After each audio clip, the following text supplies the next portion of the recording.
Hi, our coding and documentation tip today is auditing an operative note. I'd like to review a few basic tips to those coding and auditing operative procedures and surgical notes. More complex procedures are going to require additional considerations, so let's get started. The surgery section of CPT, as we know, is the largest and most complex section of the code book. By their very nature, these operative services to any patient are variable. No two patients are alike. The CPT codes that represent a readily identifiable surgical procedure thereby include a procedure-by-procedure basis, a variety of services. Therefore, when auditing an operative note or surgical procedure note, clarify by researching applicable CPT assistant articles when necessary. Always audit against the payer's medical review policy as well, because you need to audit for medical necessity and documentation requirements. If the payer's Blue Cross Blue Shield, research applicable policies from the Blue Cross Blue Shield website. When it's Medicare, you're going to want to utilize applicable national and local coverage determinations, NCDs or LCDs. The first step an auditor should take is reviewing correct coding requirements, such as referencing the NCCI edits or other bundling edits provided by the payer.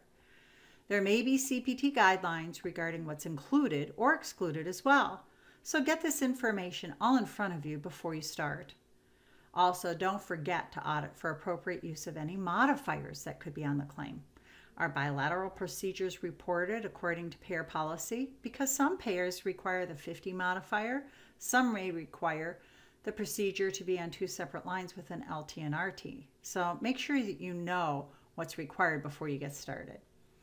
And if you find unbundling, misuse of modifiers, it may be time to determine if there's any overpayments on the claims requiring a refund. Is the description of the procedure clearly written in the operative note, which supports the CPT codes reported on the claim? Don't take shortcuts by only auditing the report header. You need to take time to go through the diagnosis and the procedures and go into the body of the operative note to verify. Review the payer's policy regarding restrictions for assistance at surgery.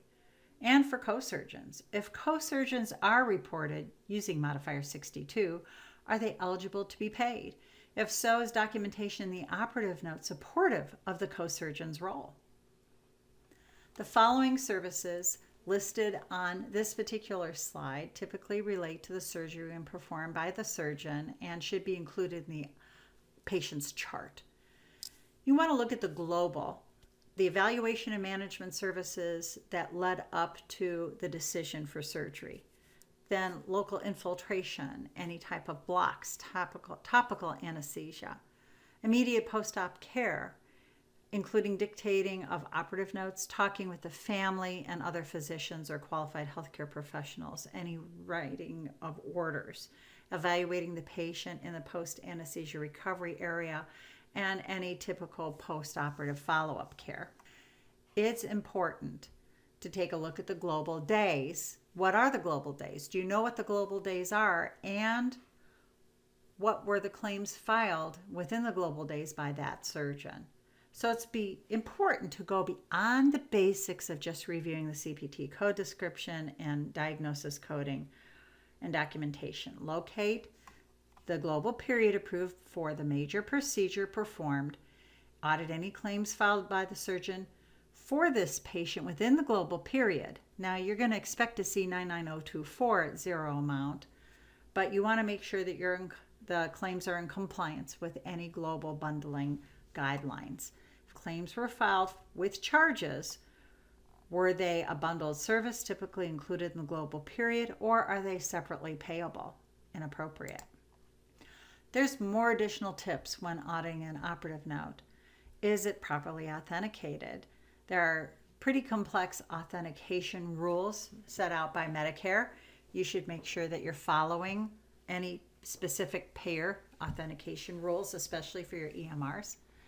Medications and injections that are associated with the procedure, verify the dosage by milligrams and multiply by the number of units on the claim. And you need to compare to make sure that it's recorded with accuracy in the operative note.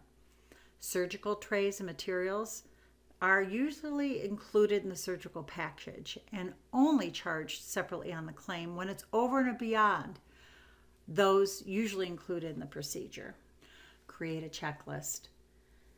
Checklists are very important in order to have reliability and reproducibility to show quality of your audits.